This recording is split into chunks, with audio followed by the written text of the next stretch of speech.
उत्तराखंड सरकार द्वारा महिलाओं के उत्थान के लिए लगातार कदम उठाए जा रहे हैं। प्रदेश की दूरस्थ क्षेत्र की महिलाओं को आत्मनिर्भर बनाने के लिए खुद मुख्यमंत्री पुष्कर सिंह धामी ग्राउंड जीरो से काम कर रहे हैं। साथ ही प्रदेश सरकार और सरल सहायता समूह के माध्यम से महिलाओं को आत्मनिर्भर बनाने की दिशा में प्रदेश सरकार लगातार काम कर रही है। केंद्र और राज्य सरकार द्वारा चलाई जा रही योजनाओं के माध्यम से पहाड़ की महिलाएं आत्मनिर्भर और सशक्त बन रही हैं। मुख्यमंत्री ने कहा कि हमारी सरकार मातृशक्ति के उत्थान को समर्पित सरकार है। प्रधानमंत्री नरेंद्र मोदी के मार्गदर्शन में सरकार लगातार महिलाओं के कल्याण हेतु विभिन्न कार्यक्रम आयोजित कर रही है।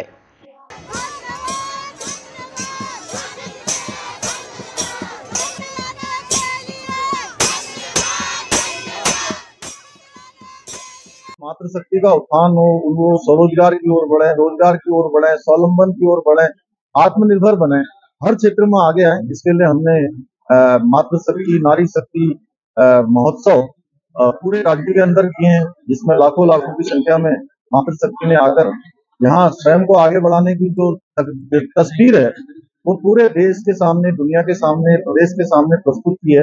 वहीं हम सबका भी प्रोत्साहन किया है कि हम लोग मातृशक्ति के उत्थान के लिए प्रतिबद्ध हैं और संकल्पबद्ध हैं। ऑल इंडिया कांग्रेस कमेटी और यूथ कांग्रेस के खाते फ्रीज किए जाने के खिलाफ राजधानी देहरादून स्थित महानगर कांग्रेस के अध्यक्ष जसविंदर सिंह गोगी की अध्यक्षता में तमाम कांग्रेस कार्यकर्ताओं ने आयकर विभाग के खिलाफ जमकर विरोध प्रदर्शन किया और भाजपा सरकार का पुतला दहन किया। हालांकि पुलिस द्वारा बैरिकेड लगाकर पहले ही तमाम कांग्रेस कार्यकर्ताओं को रोक लिया गया। इस दौरान महानगर कांग्रेस अध्यक्ष जसविंदर सिंह गोगी ने कहा कि बीजेपी द्वारा विपक्ष की आवाज को दबाने का काम किया जा रहा है। जिस तरह से खाते सीज किए गए हैं, यह दर्शाता है कि भाजपा सरकार पूरी तरह से तानाशाह रवैया अपना रही है। स्वस्थ लोकतंत्र के लिए यह बिल्कुल भी सही नहीं है। कांग्रेस इसका घोर विरोध करती है।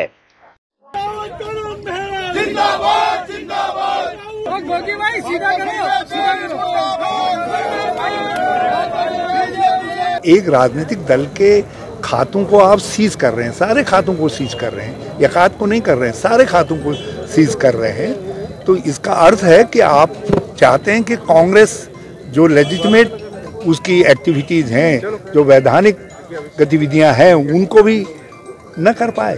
क्या चाहते हैं आप हमारे कार्यालय को बंद कराना चाहते हैं? जब कागज पत्थर के लिए भी पैसे नहीं होंगे, जब तनख्वाहें नहीं दे पाएंगे, दिन रोजमर्रा की चीजों को खरीद नहीं पाएंगे, चेक ही नहीं काट पाएंगे, तो कैसे पार्टी का संचालन होगा? जो भारतीय राष्ट्रीय कांग्रेस के और इंडियन यूथ कांग्रेस के जो खाते सीज किए गए हैं, लोकतंत्र के लिए सही नहीं है और विपक्ष को खत्म करने का प्रयास किया जा रहा है। एक तरफ भाजपा बोल रही है 400 पार, 500 पार। अगर आपको इतना विश्वास है तो आप इस तरह की हरकतें क्यों कर रहे हैं? हिटलरशाही का रवैया क्यों कर रहे हैं? विपक्ष को खत्म करने का इतना प्रयास क्यों किया जा रहा है? ये कहीं ना कहीं डरे हुए हैं, इसीलिए इस तरह के हथकंडे अपना रहे हैं और जिसका हम लोग आज विरोध कर रहे हैं और हम लोग यहाँ पे इकट्ठे हुए हैं। हेली सेवाओं से जुड़ी एक अच्छी खबर है। हल्द्वानी से पिथौरागढ़, मुनस्यारी और चंपावत के लिए 22 फरवरी से हेली सेवा प्रारंभ होने जा रही है। एसडीएम हल्द्वानी ने बताया कि हेली सेवा का ट्रायल सफल होने पर डीजीसीए की अनुमति के बाद यह सेवा 22 फरवरी से 2024 से प्रारंभ होगी। उन्होंने बताया कि 19 जनवरी को गौलापार हेलीपैड से हेली सेवा हेतु ट्रायल किया गया था। इसके पश्चात नागरिक उड्डयन महानिदेशालय डीजीसीए द्वारा कुछ अतिरिक्त कार्य करने के निर्देश दिए थे। प्रशासन द्वारा हेलीपैड में हवाई यात्रा सुचारू हेतु आवश्यक सभी व्यवस्थाओं को चाक चौबंद कर दिया है, जिसके बाद 22 फरवरी से हल्द्वानी से पिथौरागढ़, मुनस्यारी व चंपावत के लिए हेली सेवा प्रारंभ होगी। मुनस्यारी, पिथौरागढ़ और चंपावत 3 स्थानों के लिए हेली सेवा प्रारंभ की जा रही है। 22 तारीख से ये हेली सेवा प्रारंभ होने जा रही है। इसमें एक हेली डेडिकेटली यहीं रहेगा और 2 उड़ान मुनस्यारी के लिए, 2 उड़ान पिथौरागढ़ के लिए और 2 उड़ान चंपावत के लिए ये लेगा।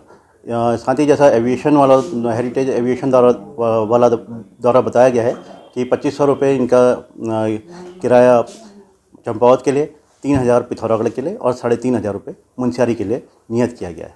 कौन कौन से दिन कहाँ के लिए निश्चित किए गए? देखिए, दैनिक रूप से इसमें चलाने का योजना हेरिटेज द्वारा तैयार की गई है और इसकी जो टाइमिंग्स रखी गई है वो सुबह 7:45 से लेकर 4:30 के मध्य में रखी गई है और हर स्टेशन पे 2-2 उड़ान इसमें भरी जाएगी।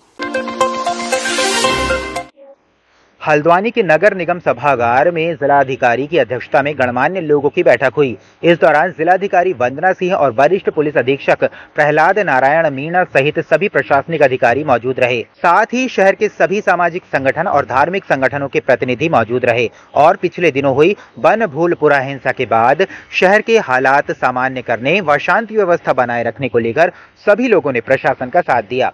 साथ ही भविष्य में इस तरह की घटना की पुनरावृत्ति ना हो, इसके लिए जिला प्रशासन को अपने अपने स्तर से सुझाव भी दिए।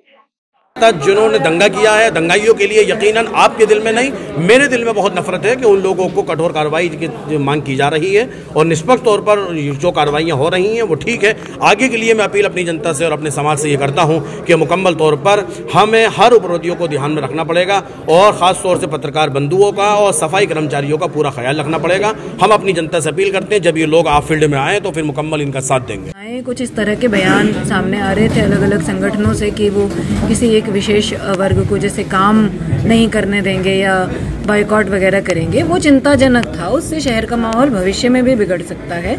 तो हमने आज सभी वर्गों के सभी प्रकार के व्यवसाय करने वाले जो लोग हैं हल्द्वानी शहर के, उनको बुलाया था। सभी से ये अपील करी गई है कि एक वर्ग विशेष को भी टारगेट ना करें और आपस में भी इस प्रकार की कोई भावना ना रखें। आगे अभी यही है कि हम लोग शांति को कायम करें, हम ये घटना दोबारा ना होने दें। साथ ही जो सुझाव आज की मीटिंग में विभिन्न स्टेक होल्डर्स ने दिए हैं, जैसे बाहरी लोगों के सत्यापन को लेकर कहा है कि कोई जो है अपराधी तत्व शहर में ना आए, उसमें पुलिस अपना सत्यापन का अभियान जो है वो एक सुचारू रूप से चलाए।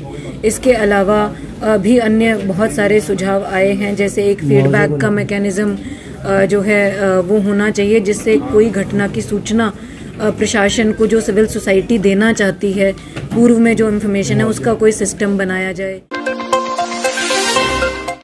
उत्तराखंड में मौसम एक बार फिर बदलने की संभावना है। मौसम विभाग ने 18 फरवरी की शाम से 7 जिलों में बारिश के आसार जताए हैं।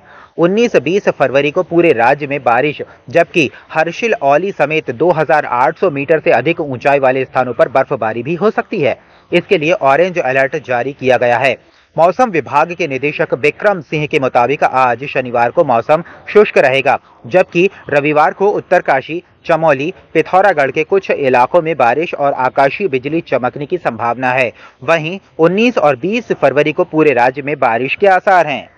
19 को देखेंगे तो 19 को जो एक्टिविटी वो बढ़ जाएगी, पूरे प्रदेश में जो है बादल अच्छे खासे छा जाएंगे और साथ में जो रेन थंडरस्टॉर्म एक्टिविटी है वो पूरे प्रदेश में ठीक ठाक रहने वाली है। 19 शाम रात से लेके और 20 शाम रात का जो ये जो पीरियड रहेगा विशेषकर।